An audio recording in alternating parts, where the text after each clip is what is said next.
India's Border Security Force, or the BSF, has released dramatic unseen footage of how Pakistan forward posts providing covering fire to attempted infiltrations were ravaged.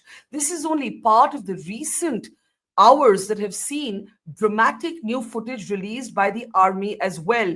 We now have the war room, images of what was happening in the war room on the night of Operation Sindoor's first strikes.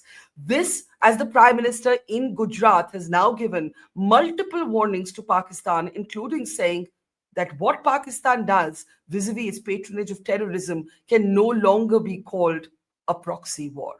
I'm Barkha Dutt. You're with the Mojo Story.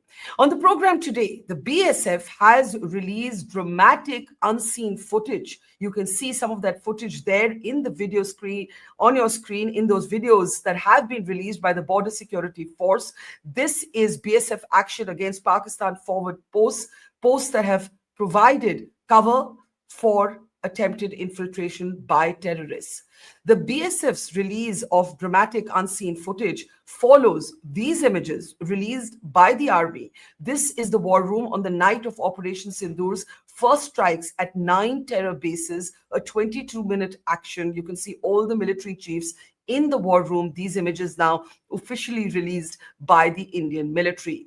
All of this video evidence, video documentation, satellite images points to India's successful military triumph in Operation Sindoor, an operation in which international opinion is finally beginning to concede that India was able to achieve our stated objectives.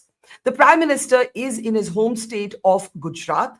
He has made a number of speeches in the last 24 hours. In his latest speech, he says what Pakistan is doing with its sheltering, harboring, and promoting of terrorism can no longer be called a proxy war. He has referenced the attendance of Pakistani military officials at funerals of terrorists who were killed in Operation Sindoor.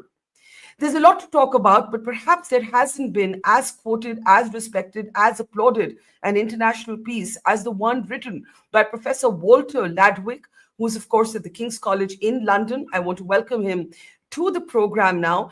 Thank you so much, Dr. Walter Ladwig. I want to start by complimenting you on your piece. I literally picked it up like everybody else from the online stratosphere. And I remember posting a comment on social media saying that I thought it was the most nuanced, objective, really, truly independent piece on Operation Sindoor. So thank you so much, and compliments to you for your very granular study of Operation Sindoor.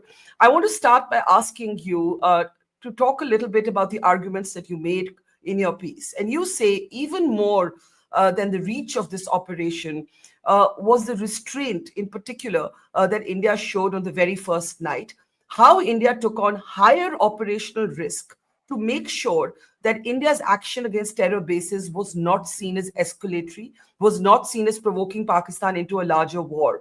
So speak a little bit about that. Sure. Well, thank you very much, and thank you for the kind words about the piece. The first thing to really note here, and one of the reasons I wanted to write this piece, because I didn't think it was getting enough attention, was the explanation for sort of what happened on day one. And so much of the international media immediately turned its attention to allegations and debates around numbers of aircraft loss without any discussion or analysis of what may have happened and what may have led to that. And it was the mission orders given to the Air Force that their job was to strike the facilities identified as being associated with anti-India terrorist groups, not to provoke a general war with Pakistan, not to start a military engagement with aircraft or air defense systems on the other side. And when you do that, when you choose to do that, you put a significant level of operational risk.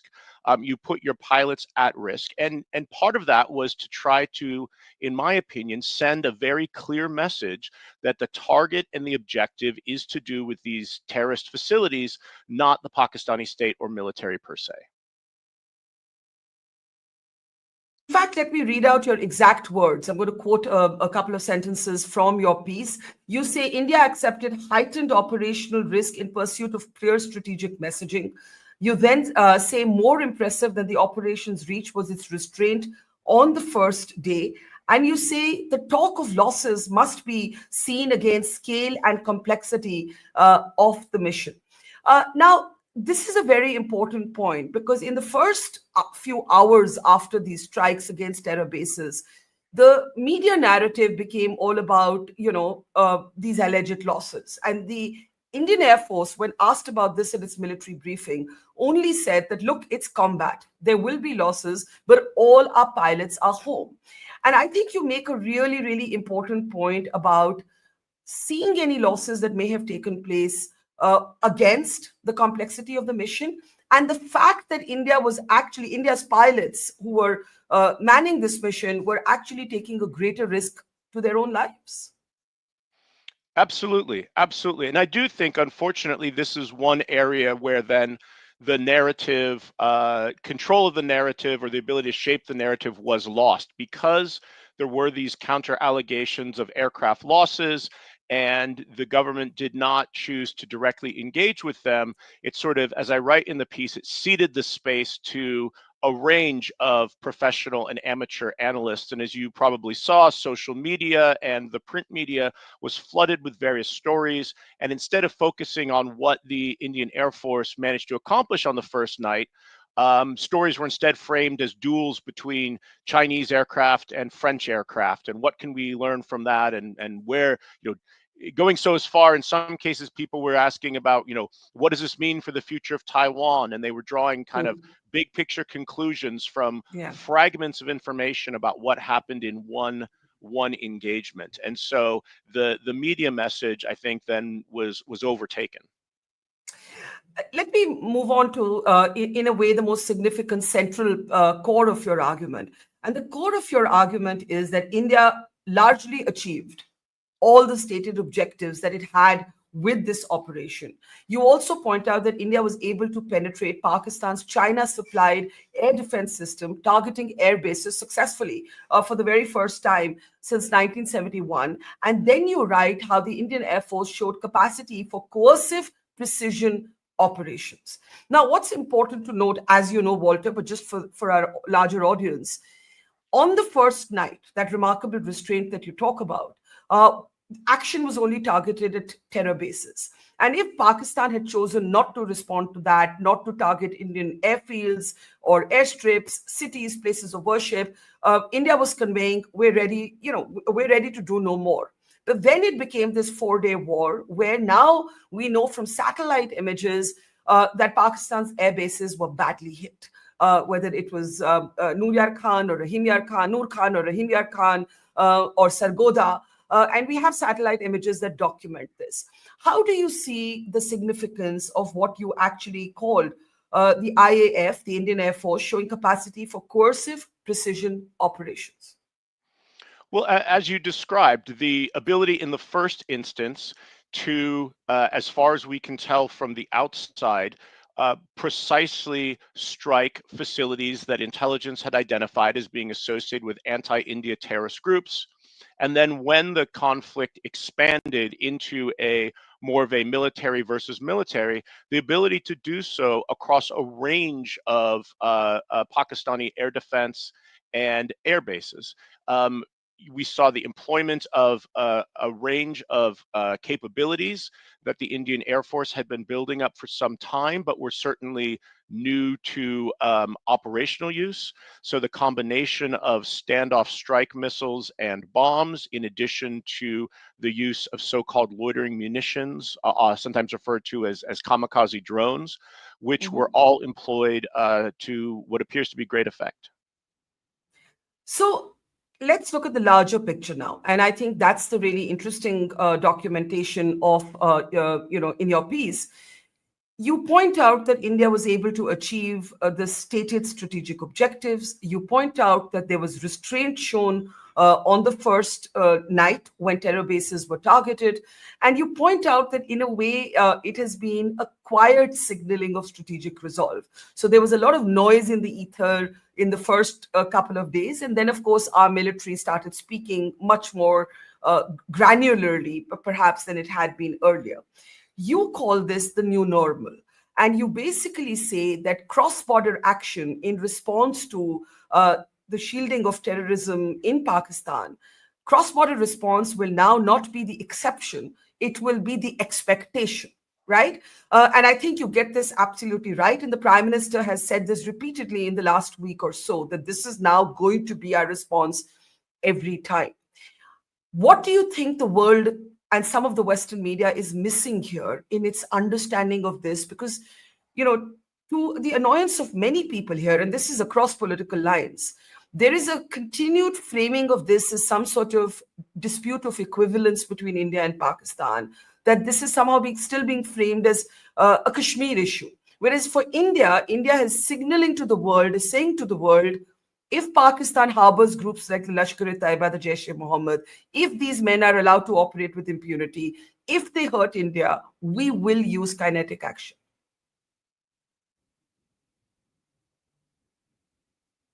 Are you able to hear me, Walter? I think I seem to have lost connection for... Okay, can you hear me now? Can you hear me now? Are you able to hear me? Hello? Yeah, are you able to hear me? Okay, now I can hear you. I'm afraid I lost connection before that. Sure, no problem. I'll just repeat that for you. I was just making the point that to the annoyance of many Indians across political affiliations, large sections of the Western media and Western think tanks continue to frame this as some sort of dispute over Kashmir. These are countries that are fighting over Kashmir, whereas India very clearly sees this to be about terrorism and is signaling to the world that every time groups like the Lashkar, the Jaish are given safe harbor, are allowed to operate with impunity, kinetic action will now be the new normal. What do you think the West is missing in its understanding of what's just happened here? Well, it's very interesting because I think there have been a range of rather nuanced responses. So certainly in the immediate aftermath of the April attack, countries around the world expressed sort of sympathy and solidarity with India, made statements against terrorism. And then when Operation Sindoor begun, although publicly there were some countries that seemed to default back to the, we call on both sides for restraint.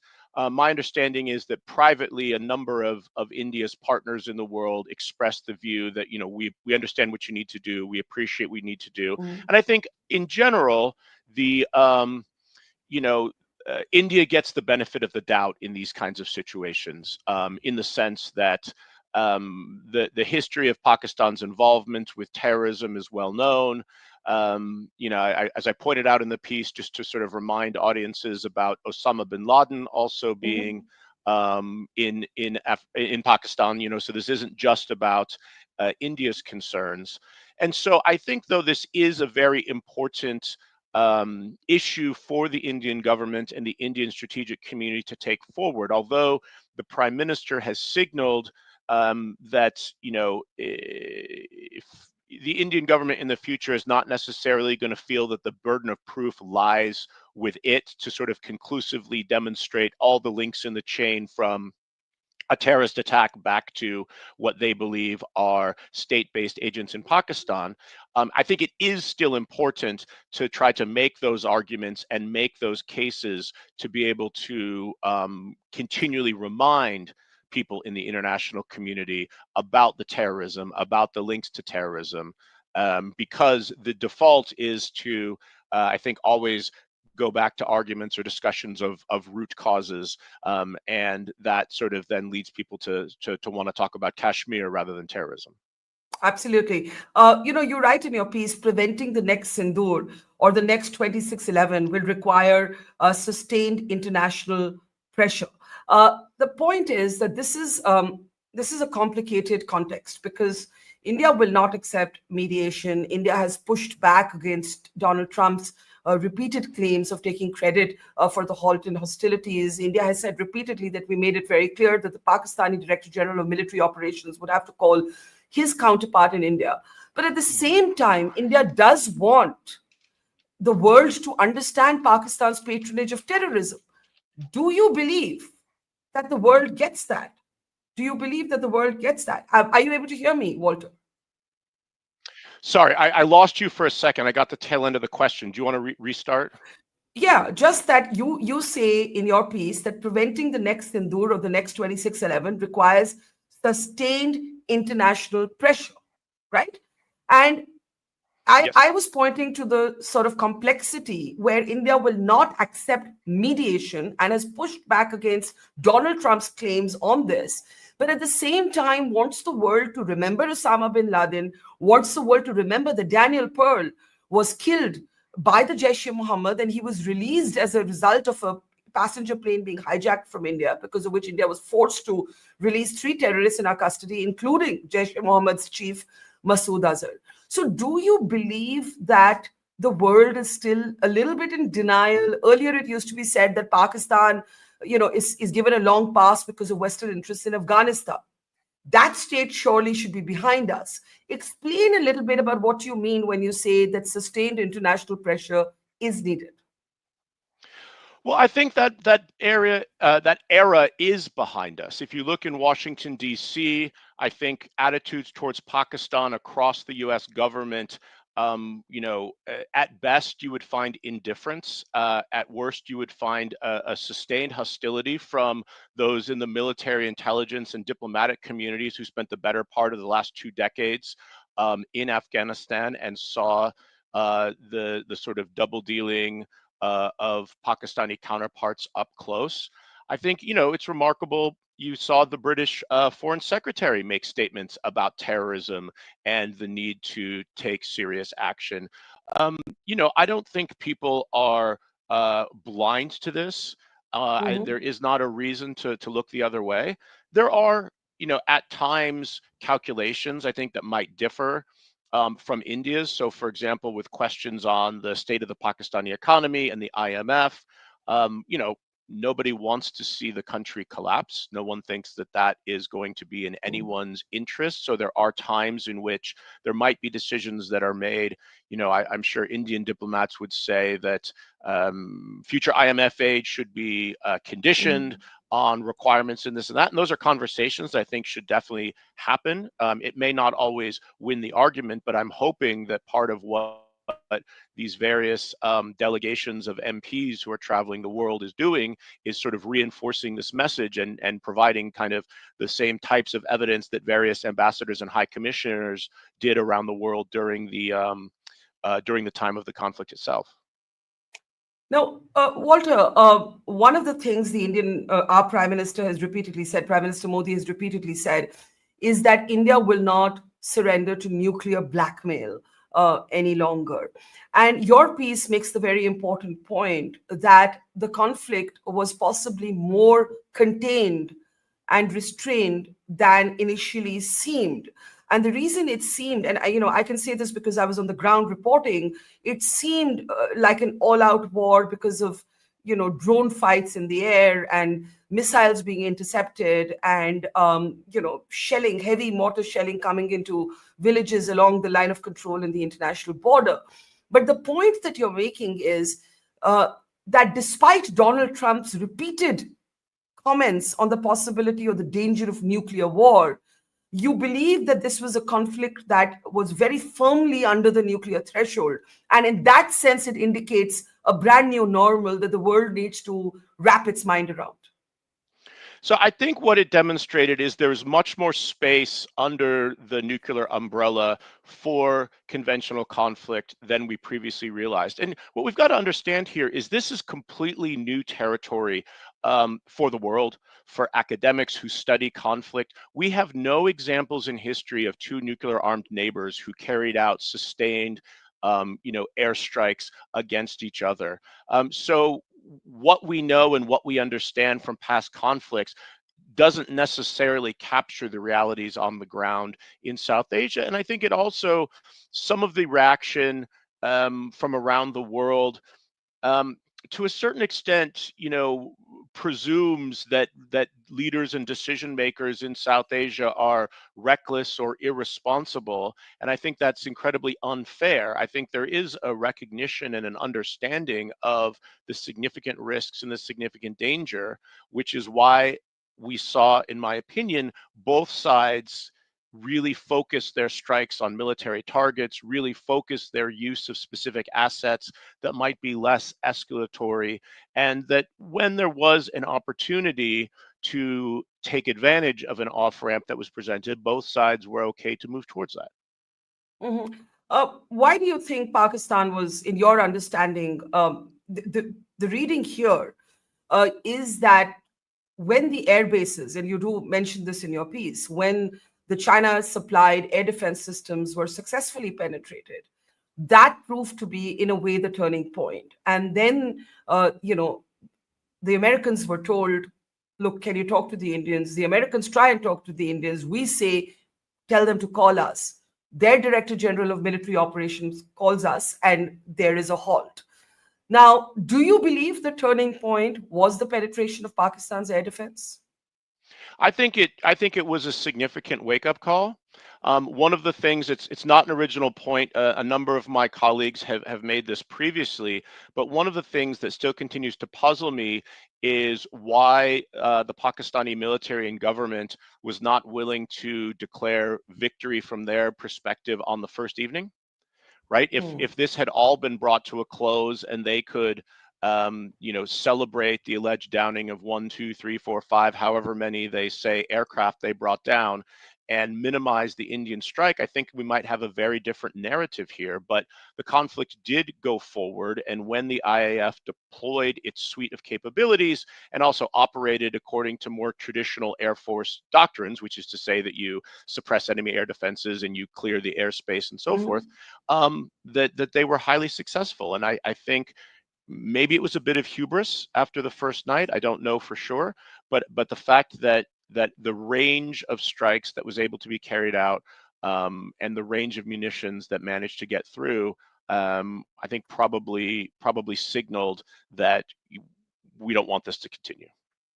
Yeah.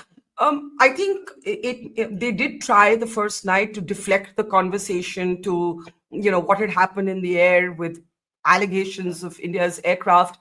To be clear, India's official position remains that there will be losses in a combat, but all pilots have come home.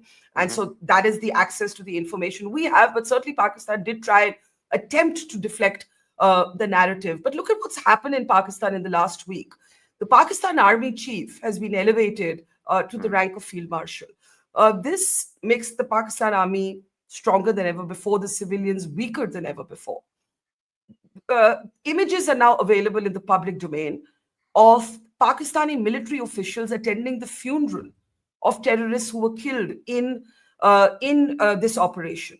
And finally, Walter, not just from the Osama bin Laden example, but anyone who studies Pakistan will know that terror groups like the Lashkar and the Jaish are terrorist outfits that have never once inflicted an act of terror within Pakistan.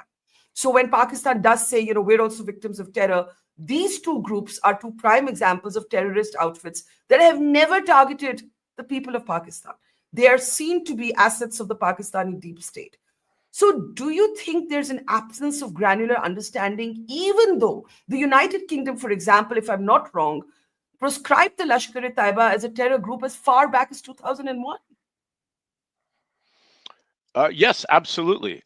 So I think, again, among people who follow this closely, who do study the region, diplomats and scholars, the appreciation of the different ways in which the Pakistani state deals with terrorist and insurgent groups in terms of fighting some, ignoring some, and partnering with some, I think is well understood. When you go to more broadly to the public and the population, less so, and hence then why these narratives of we've suffered more from terrorism than any other country tend to resonate, I think, with publics, even though they necessarily get a skeptical view from people who kind of understand the situation more granularly, as you say. Finally, what for you is your biggest takeaway from this operation? And as you said, those who study conflict haven't quite seen anything like this. So there's a new template of, even academic analysis that is now going to be brought to understanding this region. What do you take away above everything else from Operation Sindoor? Well, I'd say a couple of things. One, as I've already mentioned, is the idea of there being more space than popularly conceived of before under the nuclear threshold for conventional operations. Not that we hope to see them, but that there is potentially more kind of stability and space. I think secondly is to do with an understanding of the evolving capabilities of the Indian Air Force, the Pakistani Air Force, French equipment, Chinese equipment. I think this will be something that scholars and analysts will be poring over for some time to come. And then, projecting forward to the future, assuming that I'm correct and in taking the prime minister at his word that this is the new normal, what this will look like in the future in terms of the fact that next time around, it won't be so simple. Prescribed groups are going to know that their facilities will be targeted, that their known areas of operation will be focused on. So it will become an even more difficult game of cat and mouse, if you will, to first identify the correct places to go after. And the Pakistani military, which may have been caught off guard in 2019, certainly was on sort of continuous operations and patrol, waiting for something to happen in 2025. I think it will be even more prepared in the future. So this policy won't be without challenges, and so watching how this evolves and how the government prepares for that will be quite fascinating to see. Well, just to say in the end, the Prime Minister in a speech today said that this can no longer be called a proxy war. For decades, we have said that Pakistan has conducted a proxy war using terrorists. He now has ended the perception of a distinction between the Pakistani state and terrorists who operate from Pakistani soil. And that's, I think, the really big dramatic shift that Operation Sindoor does mark. Professor Walter Ladwig, again, congratulations on your analysis, a truly granular and nuanced piece. For anyone who hasn't read it, we link it in the description below so you can have a full read of that piece. And we hope to talk to you again soon. Walter, thank you very much and take care. Thank you very much for having me. Thank you. Bye-bye. It's great to see you here. Thank you for watching our work. If you haven't subscribed yet, don't forget to click the bell icon and subscribe to Mojo Story and support independent, robust journalism.